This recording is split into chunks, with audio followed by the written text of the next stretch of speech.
Does the origin of the name Moreno come from? Who or what is its namesake? The answer belongs to civil engineer Frank Elwood Brown. Brown was born in West Haven, Connecticut on August 23, 1856. He was the oldest of what would become a family of 12 children. At a young age, saw the death of his father and had to quickly rise to adulthood. Brown grew up along the shipping lanes of Long Island Sound and saw the movement of water and equipment and technology that would later inspire him. At a young age, Frank Brown enrolled in Yale University's Sheffield School of Engineering. In 1877, he graduated with a degree in civil engineering, a career that would last him his entire life. Hearing of success in the West and of the completion of the second transcontinental railroad to San Bernardino, Brown arrived in Southern California in the spring of 1877 and soon settled in an area at the time that was known as Lugonia along the dry Santa Ana River, eastern San Bernardino Valley. Brown would try several enterprises before engaging in more engineering. Served as a teacher briefly in San Mateo Canyon to the south, farmed his own land, but soon found an interest in land development in particular. Gathering investors and partners, Brown purchased over 300 acres of land from the Santa Fe Railroad to found what would become the Redlands Colony, the beginning of the future city of Redlands in 1882.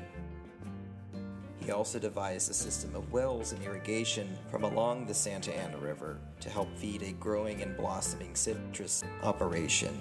Investors soon flocked to Redlands, but the water supply began to diminish as other communities such as San Bernardino and others were growing nearby as well. This is where Brown's interest in engineering could come into play. Having been encouraged by local ranchers in the area, Brown soon went into the San Bernardino Mountains to the north on horseback. He came to a sheep herding area called Holcomb Valley and devised a plan to develop a reservoir that would later become known as Big Bear Lake. At the time, his plans called for the largest such man-made project to hold water of its kind. Brown formed the Bear Valley Irrigation Company, and in the spring of 1883, a granite arch dam, the first of its kind in the United States, was built and designed out of granite from the hillside. As the snow melted over the following winter, it filled the new lake and formed the reservoir that Brown was hoping to use as the new water supply for eastern San Bernardino Valley. Ranching in Redlands, of course, expanded too. He soon traveled across Europe from places such as Italy, Germany, France, and Switzerland, looking at the designs of other types of dams found across the continent. He planned on expanding the irrigation infrastructure he had built in the San Bernardino Mountains. Brown also traveled across Southeast Asia, including in China, where citrus was growing quite successfully. In 1890, Brown hoped to continue his success to the south of Redlands, when a piece of land called the Alessandro Tract became available for sale after some of the first investors had failed to secure a water supply. Forming the Alessandro Land Development Company, Brown and his investors purchased about 25,000 acres in what was then called the Alessandro Valley in the hopes of bringing the water supply from Big Bear to grow a very successful citrus community. Brown restored the original tine south that had been abandoned for Alessandro and founded another community to the east called New Haven, after the hometown he grew up as a child in Connecticut. But much to the urging of his investors, who had a great admiration for Brown and his brave endeavor, they changed the name to mirror his last name in Spanish, Moreno, and the name stuck. And as of October 1891, Moreno Valley continued to use that name to the present. Brown and his investors soon expanded their operation, building a series of irrigation pipelines and a half-mile-long tunnel to the hills south of Redlands to bring the Bear Valley water. However, it was poorly planned and implemented.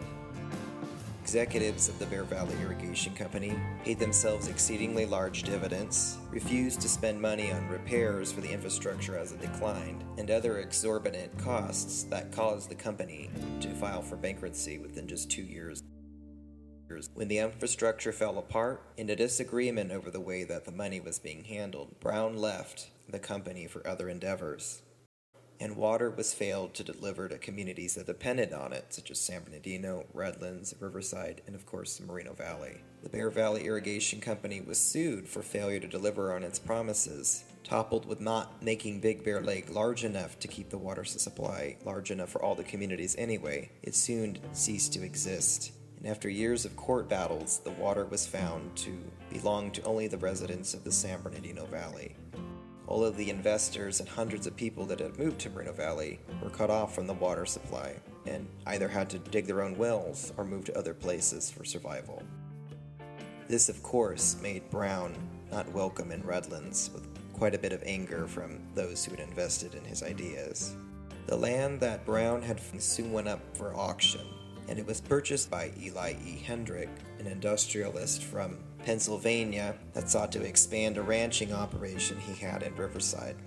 In the heyday of Brown's success in investing in Redlands and Moreno Valley, he would have been worth about $20 million in today's money, but its failure caused him to lose everything, and he was near broke by the time this sale had occurred. But this didn't deter Brown. He tried to recapture his success that he had found in Redlands and other places. He soon found new business partners in England and purchased a new land tract and founded a community south of Moreno Valley called Lakeview in 1893. Brown later traveled around Southern California working on other irrigation projects. He had a role in the development of the LA Aqueduct that famously brought water through the Mulholland Tunnel. He also helped design and develop the Sweetwater Reservoir that brought success and growth in the San Diego area. But Brown's last endeavor was going to be his last. Just east to the dry lake bed, Fermo Lake, Mystic Lake, that forms only when there is enough water runoff from the San Jacinto Mountains, he decided to create another community called Brownlands. However, planned it directly in the center of the dry lake bed, not realizing during heavy rains it would flood in 1913, destroying any plans and investments he could have. Stress of this caused Brown to have to retire to his home in Los Angeles, where he later died of Bright's disease, a form of kidney failure. Frank Brown was then buried in the community he had succeeded in founding, Redlands, on November 22, 1914.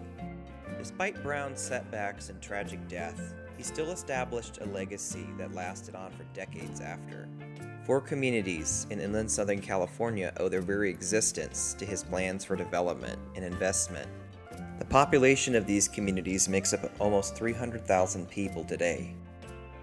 Without the water supply that Brown built, Moreno Valley would not have had a large and thriving agricultural industry for decades after, nor would the Lakeview and Nuevo area, Redlands itself with its famous citrus, and one of the largest recreational lakes in Southern California wouldn't exist, with its attraction to Hollywood or its tourism.